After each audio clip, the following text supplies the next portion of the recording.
"No man shall ever find my tomb." That's what, according to rumors, Cleopatra once said. Rumor has it really wasn't about the gender. She wanted no living soul to disturb her, and I think she meant that no human would ever discover the location of her grave. But, surprisingly, it was indeed a woman who was closer than anyone before to finally discovering the Queen's resting place. Meet Kathleen Martinez Berry, a criminal lawyer turned archaeologist. She got so intrigued with Cleopatra's story that she packed her bags and went to Egypt with no official support and even no permission from the authorities. All she had was pure determination to find the Queen's tomb. Now, you could say Kathleen had always been ahead of the game. She skipped grades in school, mastered piano, chess, swimming, and martial arts, and grew up listening to top intellectuals debating in her home. And she even got her law degree at just 19, and archaeology was her side passion. She had never actually been to Egypt, never dug up a single artifact. But her fascination with Cleopatra went all the way back to an argument with her father in 1990. That day, she walked into his library looking for a copy of Antony and Cleopatra by Shakespeare. Her dad, Fausto Martinez, a professor and legal expert, casually called Cleopatra a seductress. Kathleen wasn't having it. She fired back, arguing that history had been totally unfair to Cleopatra. The Romans, she said, wanted to destroy her reputation, and for centuries, people had just believed their version of the story. The debate went on for hours, and in the end, her father admitted maybe he had judged Cleopatra too harshly. That conversation changed everything for Kathleen. From that day on, she read every ancient text she could find, especially Plutarch's account of Cleopatra and Mark Antony. The more she learned, the more convinced she became that Cleopatra wasn't just some queen who fell for the wrong guy. She was a genius, playing a dangerous political game to keep Egypt independent. And the more she read, the more she started thinking, what if everyone had been looking for Cleopatra's tomb in the wrong place? That thought stuck with her. When she was caring for her second child, she earned a master's in archaeology. Multitasking. That reignited an obsession that would take over her life, uncovering the truth about Cleopatra. Even though most experts believe that Cleopatra's tomb, along with the final resting place of 13 other Ptolemaic rulers, lies somewhere beneath modern-day Alexandria, Dr. Martinez has a different idea. She believes Cleopatra was buried at Taposiris Magna, an ancient temple dedicated to Osiris, the Egyptian deity of the afterlife. But she still needed an ancient foundation plate.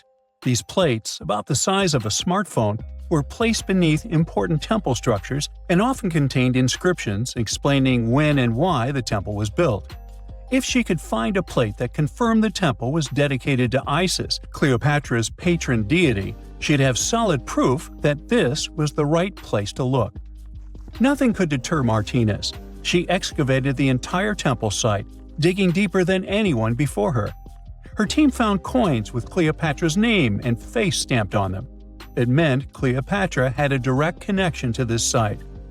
Then, they uncovered something even more interesting: a tunnel used to bring water to people, leading straight from the temple into the Mediterranean Sea. So, if parts of the temple had already sunken into the water, could Cleopatra's tomb be down there too?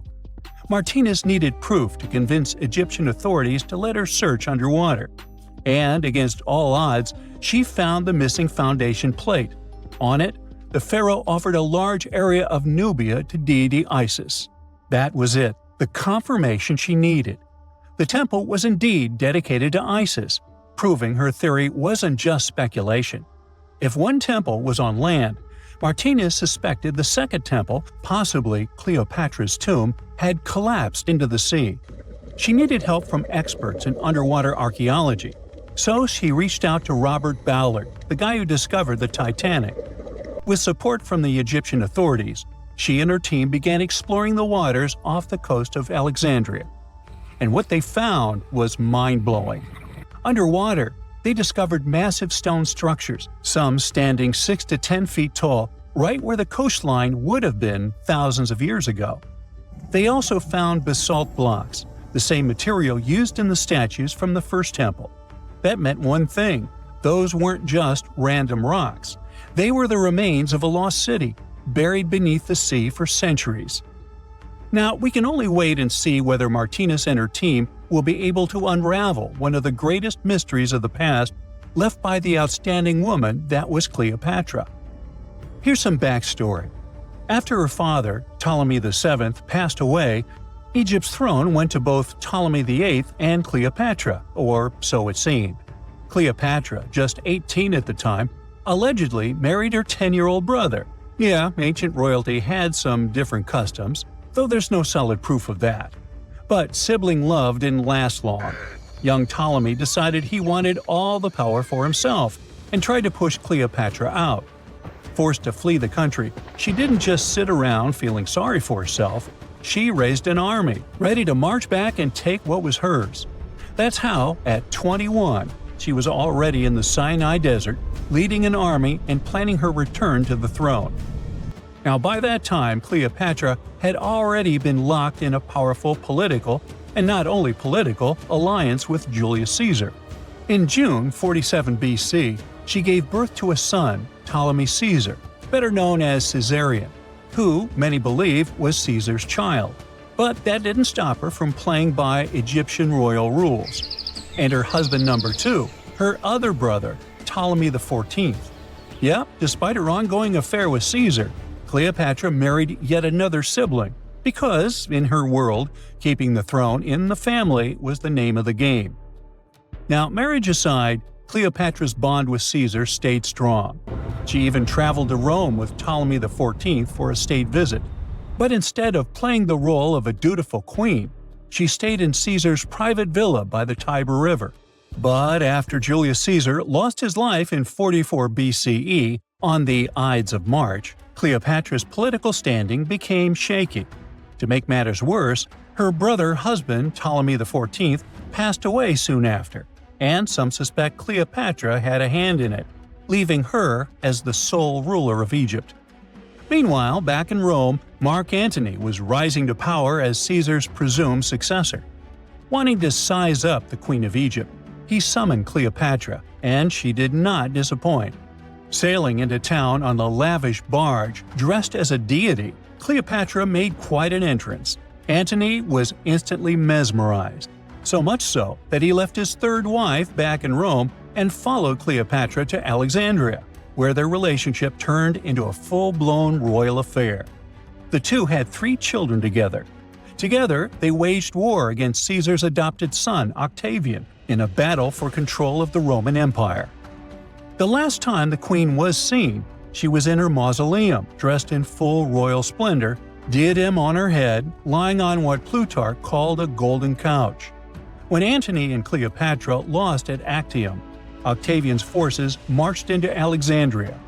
Cleopatra apparently knew the end was near, so she locked herself inside her mausoleum, surrounded by gold, silver, pearls, and priceless art.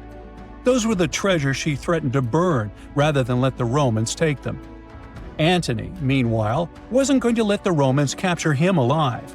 He wounded himself with his own sword, but before he passed away, he was carried to Cleopatra's side. She held him as he took his last breath in her arms. A little over a week later, Cleopatra made her own choice. Rather than face humiliation as Octavia's prisoner, she ended her life. Legend says it was the bite of a deadly asp, though history isn't quite clear on that. At the time, Cleopatra was only 39. Sounds like a rather full life to me. In November 1922, a boy walked through the desert mountains of Egypt and discovered some ancient steps carved into the rock. Subsequently, this find became one of the world's largest and most significant archaeological discoveries. This step was part of Tutankhamun's untouched tomb. Archaeologists found about 5,000 ancient objects, including jewelry, fabrics, painted vases, and funeral masks. You've probably seen one of them. It has become one of the most recognizable attributes of ancient Egypt. More than 100 years have passed since then, and now humanity has finally become close to another large-scale discovery, the tomb of Cleopatra. This queen was the last active ruler of the Ptolemaic Kingdom of Egypt, who sat on the throne from 51 to 30 BCE. There are many ancient records about Cleopatra, her reign, and her unusual personality, but until now, no one has discovered the secrets about her passing away in the burial place. So, one archaeologist, Dr. Kathleen Martinez, has been studying ancient records and temples around Alexandria for decades and concluded that the tomb of the queen should be located under the ancient city of Taposiris Magna, founded in 280 BCE. It was a big city on the northern coast of Egypt where tens of thousands of people were engaged in trade and industry, and it seems that Dr. Martinez's guesses turned out to be correct. She and a group of archaeologists have discovered a secret underground tunnel near Alexandria with a length of about 0.8 miles. It was cut into the rock under Taposiris Magna's temple. During further excavations, they found many things that indicate Cleopatra's tomb lies in the tunnel's depths. It's also possible that she is buried there together with the Roman commander, Mark Antony.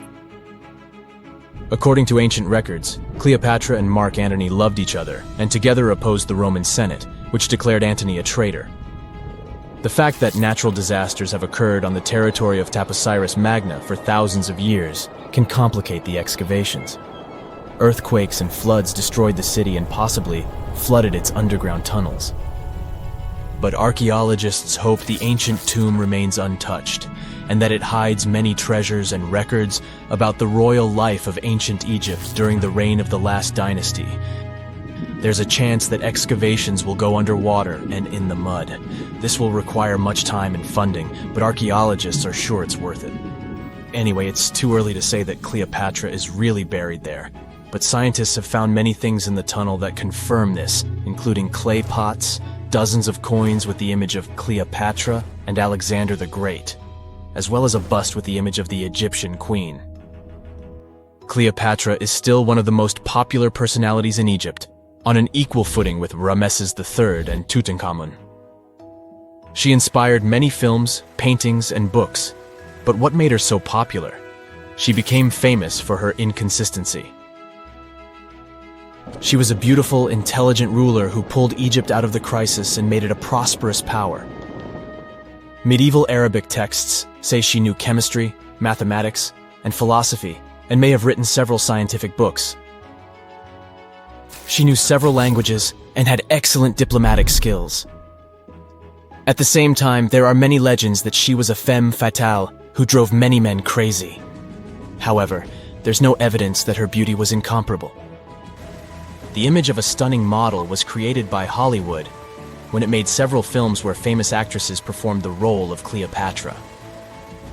And the Roman Emperor Octavian, the adopted son of Julius Caesar, specially created the image of Cleopatra as an insidious seductress because he was her enemy. Even though she was born in Egypt, Cleopatra wasn't an Egyptian. Her ancestors were Greeks, among whom was one of the generals of Alexander the Great. However, the people of Egypt loved her. She learned the language and was very sensitive to the traditions of this country.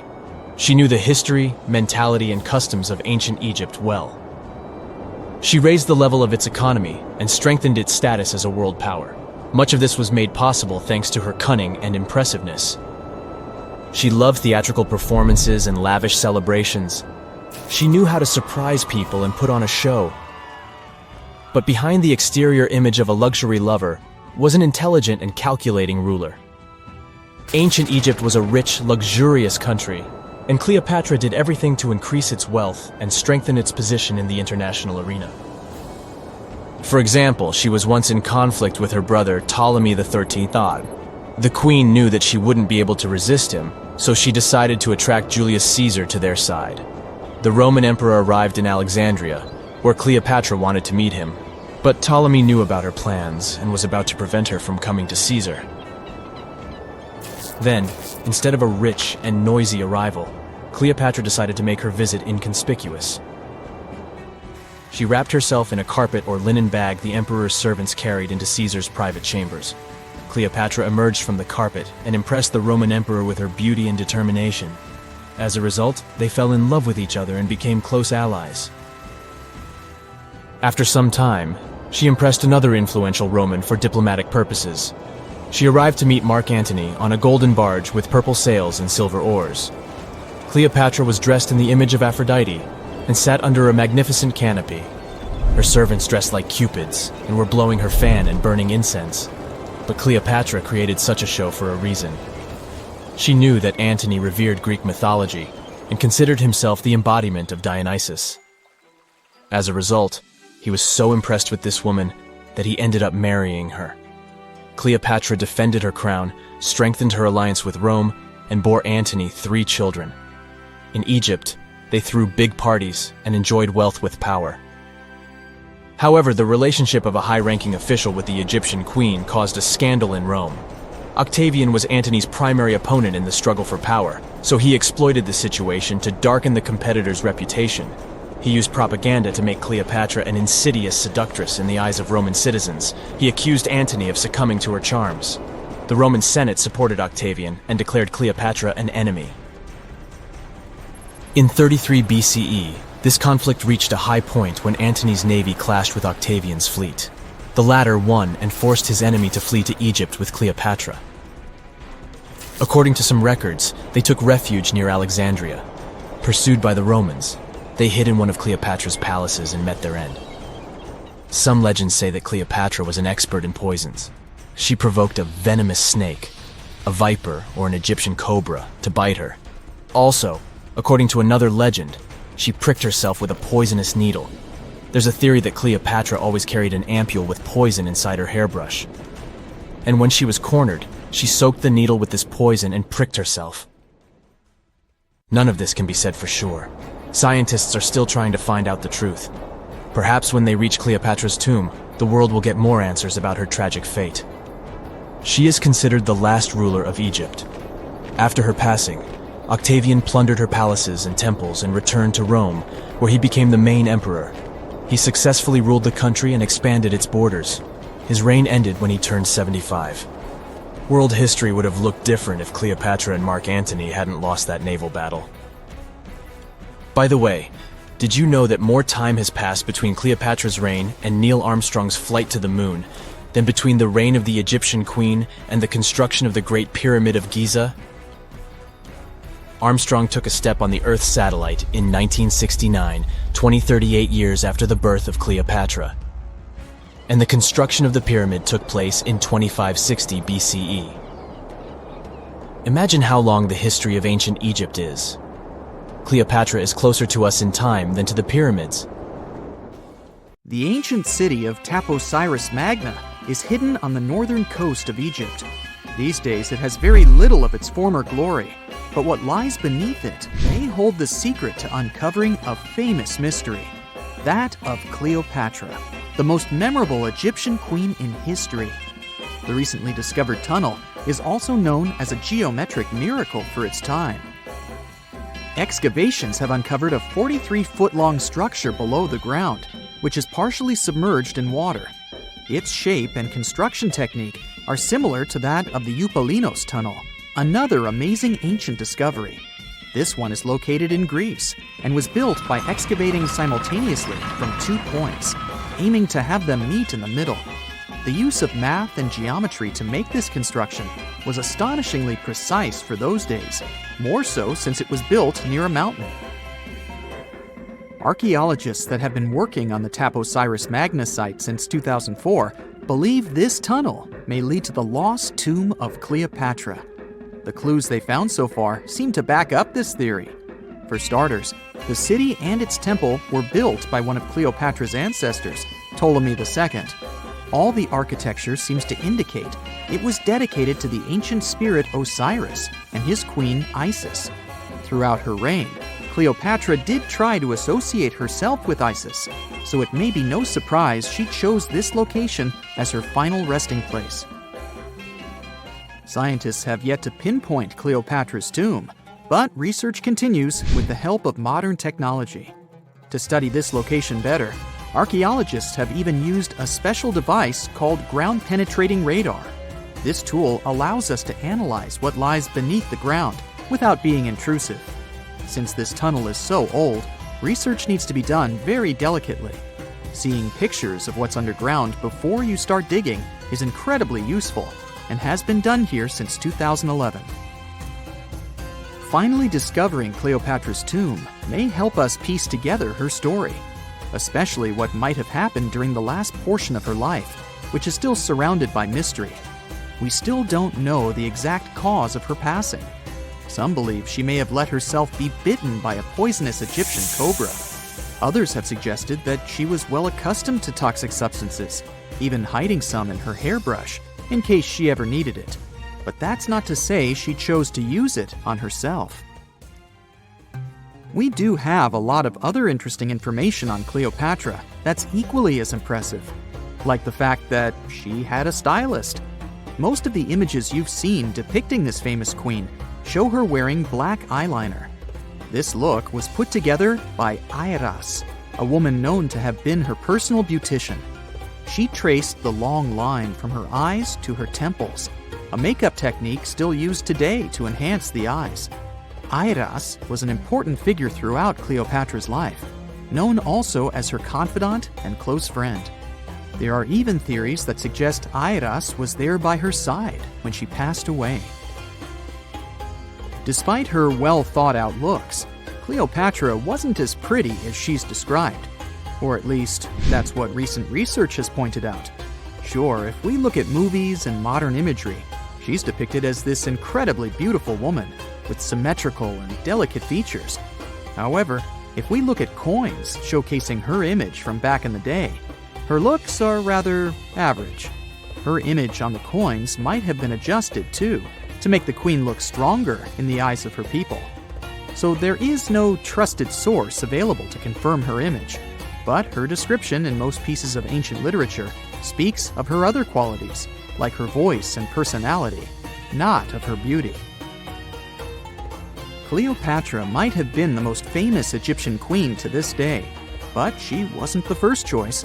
She did have an older sister, Berenice, that was initially supposed to take the throne.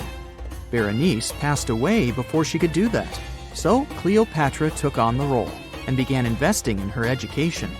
She traveled throughout the country quite frequently, so she could become accustomed to her people and their needs. She was only 18 when the responsibilities were passed down to her, and immediately gained popularity because of her intelligence and education. Her taste in literature was quite good too. She was known to be a fan of Homer, the famed Greek philosopher and poet. Cleopatra loved to write as much as she loved to read. There are even claims that she wrote a book on medicine and cosmetics, but we have no evidence to this day that such work ever existed. Part of being a great leader back then meant you had to speak multiple languages. Cleopatra clearly understood that, and that's why she's rumored to have known many languages to varying degrees. Some archaeologists suggested she spoke Greek, Egyptian, and Ethiopian, as well as many Arabic dialects. She might have even spoken Latin, but there's little evidence to support this claim. She might not have had angelic looks, but Cleopatra was really careful with the way she looked, even with her diet. She was known to have enjoyed simple meals, including a variety of fish. Since she lived close to the Mediterranean Sea, it's really no surprise. As a treat, she liked to eat stuffed pigeons, which she also served to her guests. Other dishes on the menu included vegetables and fava bean soup. Fruits and nuts weren't missing from her diet either, and she was also a big fan of honey. Recently, a team of experts has even tried to recreate her famous perfume. Think of it like the ancient equivalent of Chanel No. 5. Cleopatra was known to be a fan of luxurious scents, which she believed could even influence how people treated her when they met. The basis of this scent is myrrh, a resin gathered from a local tree. Other ingredients added to the mixture were also found back in the day, like cardamom, olive oil, and cinnamon. The results may not be quite as delicate as the perfumes we know and use today. Its consistency was way thicker, and the scent lasted way longer. When she was at the height of her power, Cleopatra might have been the richest person in the world. Back in the day, she ruled over a territory that stretched across the Mediterranean, from modern-day Libya in the west through Egypt to Syria in the east. This is the largest territory ever ruled over by a woman. In today's currency, her worth might have been somewhere around $95 billion. The calendars we use today may have been introduced by Cleopatra herself. She presented the idea of leap years and leap days to Caesar, the Roman emperor she was known to have been close with. Taking her advice, Caesar made these adjustments part of the official Roman calendar. The ancient Egyptians already knew the year was longer than precisely 365 days. They discovered this by studying the brightest star in the sky, called Sirius, and concluded that a year is actually 365 and 1/4 days long. It was Elizabeth Taylor that famously introduced Cleopatra to pop culture when she played her in the 1963 film bearing the same name. Up until that point, it was the most expensive film ever made. It was originally supposed to cost somewhere around $2 million, but ended up costing a mind-boggling $44 million. That's mostly because of script and production issues. To make this iconic movie, producers created 79 sets from scratch, as well as over 26,000 costumes for the cast. Elizabeth Taylor's Cleopatra costumes alone cost somewhere around $200,000. Thankfully for the producers, the movie made headlines and was well received by critics, making it a box office success. A lot of people associate Cleopatra with another famous Egyptian ruler, King Tutankhamun, nicknamed King Tut.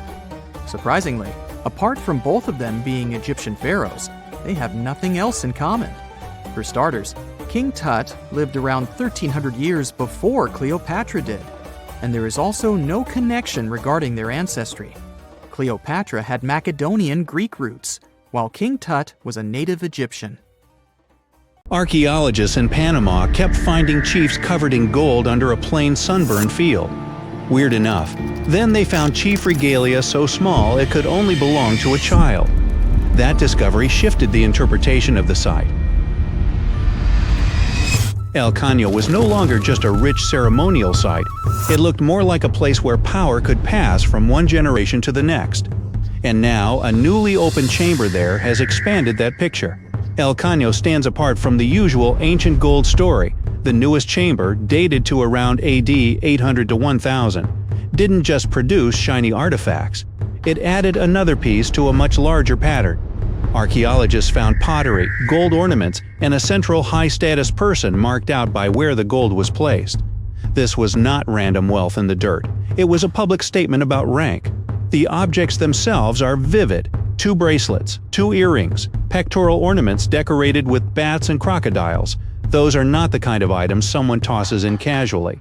They were chosen to say something. In a world with no billboards, no spotlights, and no giant stone inscriptions, gold did the talking. It told everyone exactly who mattered most in that chamber. The location makes this even more striking. Not Egypt, not Peru, not some famous archaeological landscape packed with giant ruins, central Panama. Historically, this region was often treated as the place between the main acts of the ancient Americas, wedged between the Maya to the north and the great Andean cultures to the south. El Caño repeatedly challenges that older view. That old assumption existed for a reason. This part of Panama does not hit you like a stone-built empire. There's no skyline of huge temples, no carved dynastic walls, no dramatic ruins screaming a powerful society was here. In tropical Central America, a lot of everyday life was built in materials that don't age gracefully. Wood, thatch, fibers, skin, feathers. Most of it simply doesn't stick around for 1,000 years. So when gold survives, it becomes one of the loudest voices left. And El Caño did not give up that voice quickly. Julia Mayo's team began geophysical surveys there in 2005. By 2010, they had dug a pit about 16 feet deep and uncovered a chief covered in gold. Then the site kept escalating. More ornaments appeared. More chambers turned up. More evidence started linking this field to a whole ceremonial landscape. This was not a lucky weekend dig. It was years of slow, patient work, turning a quiet pasture into one of the biggest archaeological stories in Panama.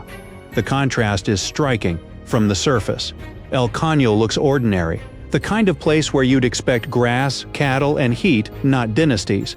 But under that ordinary ground, archaeologists found symbols of authority designed to be seen from a distance. Polished gold would have caught the harsh sunlight. Chest ornaments likely flashed when a leader moved. Animal imagery, bats, crocodiles, and other powerful creatures turned jewelry into a visual language of authority. This was status you could spot instantly, and the newest chamber matters because it is not standing alone. Mayo said the site has produced 9 similar chambers and that this was a place where elite individuals were laid to rest for about 200 years. This finding expands the interpretation of the site.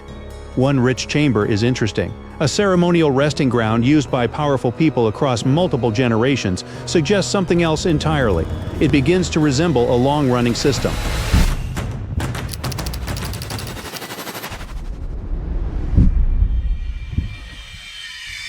You can see that system even more clearly in another major El Caño find from 2024. Archaeologists uncovered the shared chamber of an important Cocle lord buried around 750 to 800 CE. Inside were gold ornaments, ceramic objects, bells, skirts, and a set of flutes. The team dubbed him the Lord of the Flutes, which sounds almost legendary until you remember this is not a myth. It's a real person from a real ceremonial tradition found in the same site. The scale grows even larger around that burial. Researchers found many other individuals placed in the same setting. Reports said the total could reach more than 30 people. At that point, you are no longer looking at one important person with a collection of objects. You are looking at an event, a choreographed display, a message to everyone watching that this leader stood at the center of a much bigger social order. This interpretation is supported by research.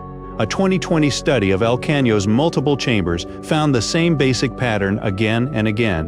One highest status individual in each other, people arranged around that central figure, and a strong sense that the whole composition represented social order. The authors also concluded that some of these final ceremonies involved very harsh ritual practices. The layout itself was part of the performance of power. Now go back to the child-sized regalia, because that might be the strangest clue of all. One of Mayo's earlier breakthroughs came when she realized a set of tiny gold objects was too small for an adult. They appear to have belonged to a baby adorned like a chief. Later, the team found gold arm cuffs on the skeleton of a 12-year-old boy. Both finds point in the same direction. Status here may not have been something a person earned late in life. It may have started at birth. That implication is significant. If rank passed from father to son, then El Caño was not showing us a few isolated leaders. It was revealing a hereditary power system.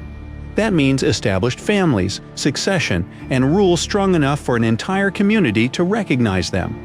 Gold-working specialists had to exist, ceremonial knowledge had to be preserved, labor had to be organized. These were not loose little villages improvising everything as they went. This was structure. It also explains why El Caño feels bigger than a treasure story. Gold draws attention first. The real subject is political sophistication. The objects are only useful because of what they reveal: hierarchy, ceremony, inherited authority, and a leadership class that could stage power in a way everyone understood. Gold is what catches your eye first. The social system is what keeps the site interesting once the shine wears off. There is another reason El Caño matters so much. Less than 2 miles away sits Sitio Conte, the older Panamanian site that had long provided the main evidence for this gold-rich tradition. For years, Sitio Conte was the big reference point. Then El Caño started turning up its own chiefs, its own ornaments, its own ceremonial patterns. Suddenly, this was not one isolated hotspot. It was a broader cultural world hiding in plain sight across the same landscape. Once you imagine that world, El Caño becomes incredibly visual. No giant stone monuments. Fine, the ceremony can still feel huge. Flutes playing, bells moving, gold breastplates flashing, beads sewn into clothing, animal symbols broadcasting lineage and rank. One early chief found at El Caño wore gold breastplates, arm cuffs, a bracelet of bells, a belt of hollow gold beads, and more than 2,000 tiny gold spheres arranged as if sewn onto a sash. That is not subtle fashion. That is ceremonial theater. Imagine one of these final ceremonies. A leader is placed at the center. Gold catches the light. Music carries across the field. Companions are arranged with strict meaning. Everyone present can read the scene without a single written word. This person held the highest place. These families mattered. This order continues even now. The point was not private grief. The point was public memory and public hierarchy. That is why El Caño changes the history of Panama in a very specific way. It does not just add one more archaeological attraction to the map, it shows that central Panama had its own powerful chiefs, its own ceremonial specialists, its own symbols of rank, and probably its own dynastic lines. This region was not just absorbing importance from bigger neighbors, it was generating its own, and the site is still making that point clearer. El Caño has already revealed multiple elite chambers across years of excavation, and each new one expands the story. So the key discovery here is not a bracelet, or an earring, or even a chamber filled with gold. It is the realization that an ordinary Panamanian field was hiding a cemetery of rulers and clues to a forgotten power system that had been there the whole time, just waiting for someone to look deeper.